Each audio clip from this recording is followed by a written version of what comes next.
تو موسمین جب حضور خاتم النبیین صلی اللہ علیہ وآلہ وسلم کو اللہ جل شانہ نے ساتوں آسمانوں کی سیر مکمل کرا دی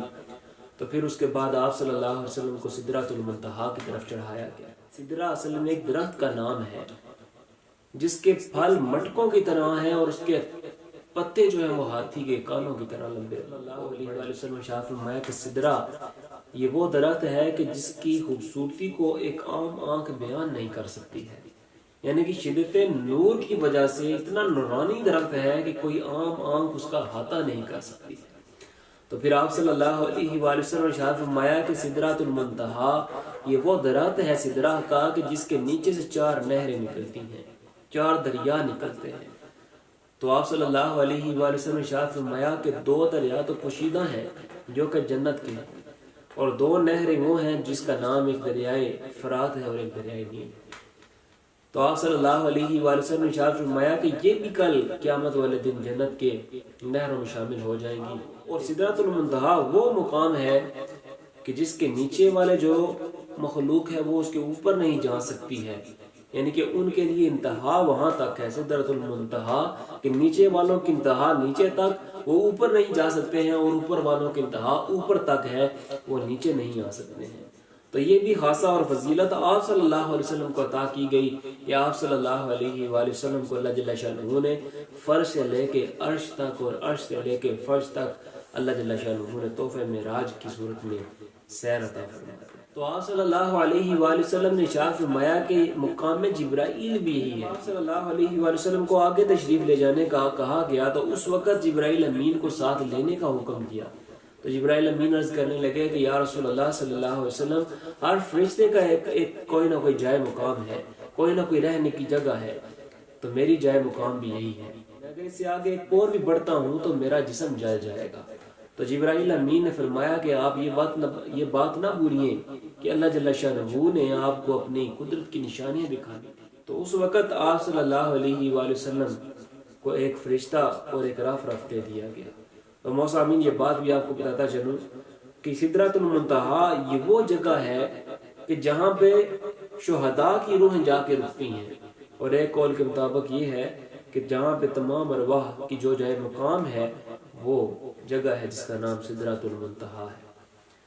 تو جب آپ صلی اللہ علیہ وآلہ وسلم رف یعنی کہ اس سبز رنگ کے تخت کے اوپر تشریف فرما ہوتے ہیں اور اس کے ساتھ ایک فرشتہ بھی ہوتا ہے، تو جب آپ صلی اللہ علیہ وآلہ وسلم آگے تشریف لے کے جاتے ہیں، جبرائیل امین پیچھے رہ جاتے ہیں، اس فرشتے اور اس سبز رنگ کے تخت یعنی کہ رف کے ساتھ آگے تشریف لے کے جاتے ہیں، تو اچانک ایک نورانی سما ہو جاتا ہے۔ آپ صلی اللہ علیہ وسلم اس کے اندر بھاگنا شروع کر دیتے ہیں، تو وہ رف اور فرشتہ بھی پیچھے رہ جاتے ہیں۔ تو جب آپ صلی اللہ علیہ وآلہ وسلم مزید آگے تشریف لے کے جاتے ہیں تو آپ صلی اللہ علیہ وآلہ وسلم کے ارد گرد نور ہی نور ہو جاتا ہے۔ اب نہ تو رف ہے اور نہ ہی وہ فرشتہ موجود ہے، صرف نور ہی نور ہے۔ تو آپ صلی اللہ علیہ وآلہ وسلم کے اوپر وجد طاری ہو جاتا ہے۔ تو آپ صلی اللہ علیہ وآلہ وسلم اللہ جل شانہ کی برگاہ میں عرض کرتے ہیں، آپ صلی اللہ علیہ وسلم اللہ جل شانہ سے دیدار کی طلب کرتے ہیں۔ آپ صلی اللہ علیہ وآلہ وسلم کو ایک آواز آتی ہے، قف یا محمد ان ربک یصلی، اے محمد صلی اللہ علیہ وآلہ وسلم ٹھہریے، آپ کا رب پڑھ رہا ہے۔ جب یہ لفظ حضرت محمد مصطفیٰ خاتم النبیین صاحب معراج صلی اللہ علیہ وسلم کے کانوں میں پڑھتے ہیں کہ آپ کا رب پڑھ رہا ہے، تو آپ کو بڑا تعجب ہوتا ہے کہ میرا رب نماز پڑھ رہا ہے، یصلی نماز پڑھ رہا ہے۔ تو پھر اللہ جل شانہ ارشاد فرماتا ہے اللہ اور اس کے فرشتے آپ پر صلوات بھیجتے ہیں۔ تو پھر آپ صلی اللہ علیہ وآلہ وسلم کو اس بات کی وہاں پہ سمجھ آئی کہ آپ صلی اللہ علیہ وسلم کا رب نماز نہیں بلکہ آپ صلی اللہ علیہ وسلم کا رب آپ پر رحمت بھیج رہا۔ پھر حضور خاتم النبیین سرور کائنات باعث تخلیق کائنات صلی اللہ علیہ وآلہ وسلم برگاہ سمدیت میں جب داخل ہوتے ہیں تو پھر اللہ جل شانہ اور حضور خاتم النبیین صلی اللہ علیہ وآلہ وسلم کے درمیان قاب قوسین او ادنا 2 کمانوں بلکہ اس سے بھی کم کا فاصلہ باقی رہ گیا۔ تو حضور خاتم النبیین صلی اللہ علیہ وسلم نے اللہ جل شانہ کا دیدار کیا۔ اب دیدار بھی کیسا کیا کہ ما زاغ البصر وما طغى، نظر ایک طرف مائل ہوئی لیکن حد سے نہ بڑھی۔ تو موسیٰ امین اللہ جل شانہ کی ذات کی بریائی، اللہ جل شانہ اتنا بڑا ہے، اللہ اکبر، کہ اللہ جل شانہ کا دیدار بھی حضور صلی اللہ علیہ وسلم نے کر لیا لیکن پوری ذات کا احاطہ بھی نہ کر سکے۔ تو اس کی ایک مثال اگر بلا تمثیل دوں تو یوں ہے کہ اگر کوئی شخص ایک اپنے ہاتھ کو دیکھ رہا ہے، اس ہاتھ کو دیکھے گا تو اس کو ساری انگلیاں نظر آ رہی ہیں، اس کے اندر کی نائنیں نظر آ رہی ہیں، اگر کسی نے انگوٹھی پہنی ہو تو اس کو انگوٹھی نظر آ رہی ہوگی، لیکن اگر اسی ہاتھ کو میں اپنی آنکھ کے دوسری آنکھ پہ ہاتھ رکھوں اور اس کے بعد اس کو قریب اپنی ایک آنکھ کے لے جاؤں کھول کے آنکھ کو، تو پھر مجھے ہاتھ تو نظر آ رہا ہے لیکن سارا ہاتھ نظر نہیں آ رہا ہے۔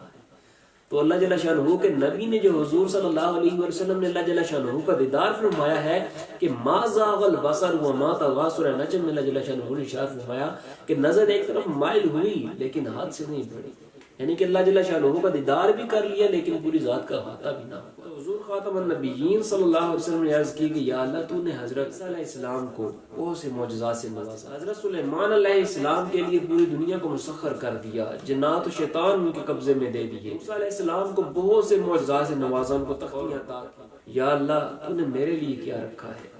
تو حضور خاتم النبیین سرور کائنات باعث تخلیق کائنات صلی اللہ علیہ وآلہ وسلم کو اللہ جل شانہ ارشاد فرماتا ہے والوں کے لیے بشیر اور نذیر بنا کے بھیجا ہے۔ آپ صلی اللہ علیہ وآلہ وسلم کو تمام دنیا کی طرف آخری نبی بنا کر بھیجا ہے۔ آپ صلی اللہ علیہ وآلہ وسلم کے لیے روح زمین کو مسجد قرار دے دیا ہے۔ آپ صلی اللہ علیہ وسلم کو زمین کی جو مٹی ہے اسے تیمم کرنا آپ صلی اللہ علیہ وسلم کو باقی امتوں بلکہ باقی انبیاء پہ فضیلت دی دی ہے۔ آپ صلی اللہ علیہ وآلہ وسلم کو ایک ماں کی مسافت سے روب آپ صلی اللہ علیہ وسلم کو عطا فرما دیا ہے۔ میرے نام کا ذکر ہوگا وہاں پہ آپ کا ذکر ہوگا۔ تو موسیٰ امین جب ہم کلمہ پڑھتے ہیں کہ لا الہ الا اللہ محمد رسول اللہ، میرے اللہ کے نام کے ساتھ ساتھ ہی حضور خاتم النبیین محمد مصطفیٰ صلی اللہ علیہ وآلہ وسلم کا نام آ جاتا ہے۔ تو اللہ جل شانہ نے اپنے نام کے ساتھ نبی کے نام کو جوڑ دیا۔ جب ہم نماز پڑھتے ہیں تو اس وقت حضور خاتم النبیین کا ذکر ہوتا ہے۔ جب ہم اذان دے رہے ہوتے ہیں کہ اشہد ان لا الہ الا اللہ کہنے کے بعد 2 دفعہ پھر ساتھ ہی ہم اشہد ان محمد رسول اللہ کہہ رہے ہوتے ہیں۔ تو اللہ جل شانہ نے یہ رفعت عطا فرمائی ہے کہ آپ صلی اللہ علیہ وآلہ وسلم کے نام کو، حضور صلی اللہ علیہ وآلہ وسلم کے نام کو اللہ جل شانہ نے اپنے نام کے ساتھ ملایا کہ جہاں پہ میرے نام کو پکارا جائے گا وہاں پہ آپ کے نام کو پکارا جائے گا۔ حضور خاتم النبیین صلی اللہ علیہ وآلہ وسلم کو اللہ جل شانہ نے ارشاد فرمایا کہ اگر آپ کی امت ایک نیکی کے بارے میں سوچے گی تو اس کو ایک نیکی عطا کر دی جائے گی۔ اگر آپ صلی اللہ علیہ وآلہ وسلم کی امت ایک نیکی کر لے گی تو اس کو 10 نیکیاں عطا کی جائیں گی۔ اور مسلم شریف کے حدیث مبارکہ ہے کہ 700 نیکی تک بڑھا کے اس کو نیکیاں عطا کی۔ پہلی امتیں وہ تھیں کہ جو گناہ کے بارے میں سوچتی تھیں تو ان کے اوپر عذاب ہو جایا کرتا تھا۔ یہ وہ امت محمدی صلی اللہ علیہ وآلہ وسلم ہے کہ جو گناہ کے بارے میں سوچے تو کوئی گناہ نہیں، لیکن گناہ کرے گی تو صرف ایک گناہ، نیکی کرے گی تو 10 نیکیاں، نیکی سوچے گی تو ایک نیکی۔ تو موسیٰ امین یہ اللہ جل شانہ نے حضور خاتم النبیین محمد مصطفیٰ صلی اللہ علیہ وآلہ وسلم کو رفعتیں اور بلندیاں عطا فرمائی ہیں۔ اور پھر حضور خاتم النبیین صلی اللہ علیہ وآلہ وسلم کو تحفہ معراج میں ایک اور تحفہ نماز کی صورت میں اللہ جل شانہ نے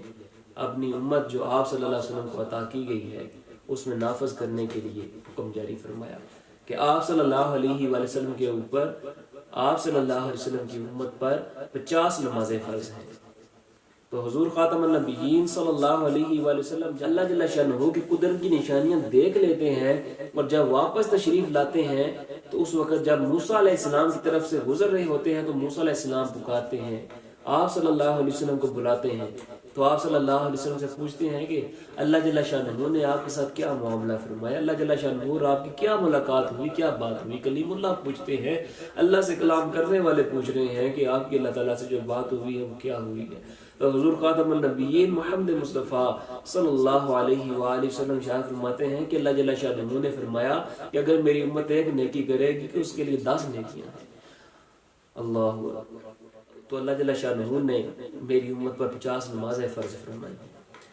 موسیٰ علیہ السلام شاہ فرماتے ہیں کہ میں نے اپنی امت کو آزما لیا ہے، انہوں نے نمازیں نہیں پڑھی ہیں، آپ کی امت تو بڑی کمزور ہے، وہ نمازیں نہیں پڑھ سکے گی 50۔ آپ اللہ جل شانہ کی بارگاہ میں درخواست پیش کیجیے، اللہ جل شانہ کی بارگاہ میں عرض کیجیے کہ یا اللہ میری امت بڑی کمزور ہے، وہ 50 نمازیں نہیں پڑھ سکتی ہے، اللہ کے اللہ جل شانہ تو ان اللہ علی کل شیء قدیر، اللہ تعالیٰ ہر چیز پر قدرت رکھنے والا، علیم و بصیر ہے، ہر چیز کو جاننے والا، علم رکھنے والا، ہر چیز کو دیکھنے والا ہے۔ آپ صلی اللہ علیہ وآلہ وسلم دوبارہ اللہ جل شانہ کی بارگاہ میں حاضر ہوتے ہیں، عرض کرتے ہیں کہ یا اللہ میری عمر اتنی طاقت سکت نہیں لگتی کہ وہ 50 نمازیں پڑھ سکے، تو اللہ جل شانہ نے 50 میں سے 5 نمازیں کم کر دی اور پھر 45 نمازیں باقی رہ گئی۔ پھر جب واپس آ رہے ہوتے ہیں، موسیٰ علیہ السلام سے گزر ہو رہا ہوتا ہے، تو پھر موسیٰ علیہ السلام پوچھتے ہیں کہ اللہ جل شانہ نے آپ کے ساتھ کیا معاملہ فرمایا؟ تو موسیٰ علیہ السلام کو حضور خاتم النبیین صلی اللہ علیہ وسلم ارشاد فرماتے ہیں کہ اللہ جل شانہ نے 5 نمازیں کم فرما دی، 45 نمازیں ہو گئی۔ موسیٰ علیہ السلام عرض کرتے ہیں کہ یا رسول اللہ صلی اللہ علیہ وسلم، میں اپنی امت کو آزما چکا ہوں، ان کے جسم بڑے بڑے تھے، وہ بڑے بڑے بازوؤں والے، ٹانگوں والے، بڑے بڑے دلوں والے تھے۔ آپ کی امت تو بڑی کمزور ہے، وہ لوگ نماز نہیں تھے پڑھا کرتے، آپ کی امت کیسے پڑھے کتنی نماز؟ تو پھر حضور خاتم النبیین صلی اللہ علیہ وآلہ وسلم واپس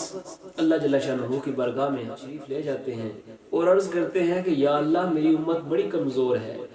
وہ 45 نمازیں بھی نہیں پڑھ سکے گی، تو اللہ جل شانہ نے 5 نمازیں اور کم کر دی۔ تو اسی طرح موسیٰ علیہ السلام کے پاس آنا جانا لگا رہا کہ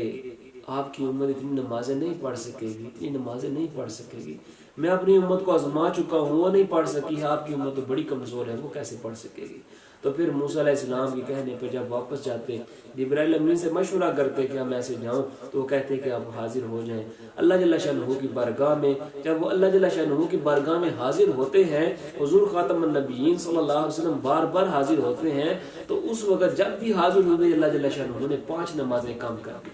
حتیٰ کہ صرف 5 نمازیں رہ گئی۔ جب 5 نمازیں رہ گئیں تو اللہ جل شانہ نے ارشاد فرمایا کہ میں لوح قلم میں لکھ دیتا ہوں، اس کو مٹاتا نہیں ہوں۔ میں نے لوح قلم میں 50 نمازیں لکھی ہیں، اب آپ کی امت 5 نمازیں پڑھے، ہر نماز کے بدلے اس کو 10 نمازوں کا ثواب ملے گا، یعنی کہ 5 نمازوں کے بدلے اس امت کو 50 نمازوں کے برابر ثواب عطا کیا جائے۔ تو موسمین آپ کو یہ بھی بتاتا چلوں کہ جب آپ صلی اللہ علیہ وآلہ وسلم اس رف کے ساتھ آگے تشریف لے کے آ رہے تھے، تو وہاں بھی آپ صلی اللہ علیہ وآلہ وسلم شریف الاقلام یعنی کہ کلموں کے چلنے کی آواز سنی، تو آپ صلی اللہ علیہ وسلم نے جب یہ آواز سنی تو پھر پتہ چلا کہ وہ کلمے ہیں جو کہ لوح محفوظ میں ہمارے اعمال کو لکھ رہے ہیں۔ ہر قلم جو ہے وہ ایک فرشتہ ہے جو کہ لکھ رہا ہے۔ تو موسیٰ امین تو وہاں بھی 50 نمازیں لکھی اور 5 نمازیں فرض کی گئیں، اور ہر فرض نماز کے بدلے میں 10 نمازوں کا ثواب ملا، اور جو 5 نمازیں پڑھے گا اس کو پھر 50 نمازوں کے برابر ثواب دیا جائے۔ تو حضور خاتم النبیین سرور کائنات صلی اللہ علیہ وآلہ وسلم جب واپس تشریف لاتے ہیں، موسیٰ علیہ السلام سے جب گزر ہو رہا ہوتا ہے ان کے پاس سے، تو موسیٰ علیہ السلام پوچھتے ہیں کہ اللہ جل شانہ نے کیا فرمایا؟ تو حضور خاتم النبیین صلی اللہ علیہ وآلہ وسلم نے ارشاد فرمایا کہ اللہ جل شانہ نے 5 نمازیں فرض فرمائی ہیں اور ہر نماز کے بدلے 10 نمازوں کے برابر ثواب رکھا ہے، اور فرمایا ہے کہ 5 نمازوں کا ثواب جو ہے 50 نمازوں کے برابر ہے۔ موسیٰ علیہ السلام نے پھر فرمایا کہ آپ کی امت تو 5 نمازیں بھی نہیں پڑھ سکے گی۔ تو پھر اللہ جل شانہ کے نبی فرمایا کہ مجھے اب اللہ جل شانہ سے حیا آتی ہے۔ اللہ جل شانہ نے 5 نمازوں کو 50 کے برابر کر دیا ہے، 50 نمازوں کے برابر ثواب عطا فرما دیا ہے۔ تو اللہ جل شانہ کے نبی حضور خاتم النبیین سرور کائنات صلی اللہ علیہ وآلہ وسلم اللہ شانہ کی بتائی ہوئی قدرت کی نشانیاں مکمل دیکھ لیتے ہیں۔ مسجد حرام سے لے کے اور واپسی حضور خاتم النبیین صلی اللہ علیہ وسلم کا مسجد حرام تک آنا، اس میں اللہ جل شانہ نے ارشاد فرما دیا الذی بارکنا حولہ لنریہ من آیاتنا، اور برکت بنا دیا ہم نے اپنے بندہ خاص کے گرد و نواح کو تاکہ ہم دکھائیں اپنے بندہ خاص کو اپنی قدرت کی نشانیاں۔ تو موسیٰ امین یہ وہ موقع تھا جب اللہ جل شانہ نے اپنی قدرت کی نشانیاں دکھا دی، تو پھر آپ صلی اللہ علیہ وآلہ وسلم واپس تشریف لاتے ہیں اور مسجد حرام میں آ کے سو جاتے ہیں۔ اور یہاں پہ بھی 2 طرح کے قول ہیں، ایک یہ کہ حضور خاتم النبیین صلی اللہ علیہ وسلم اپنی رضائی بہن حضرت ام ہانی رضی اللہ تعالیٰ عنہ کے گھر تھے، اور ایک قول یہ ہے کہ آپ صلی اللہ علیہ وسلم مسجد حرام میں تشریف فرما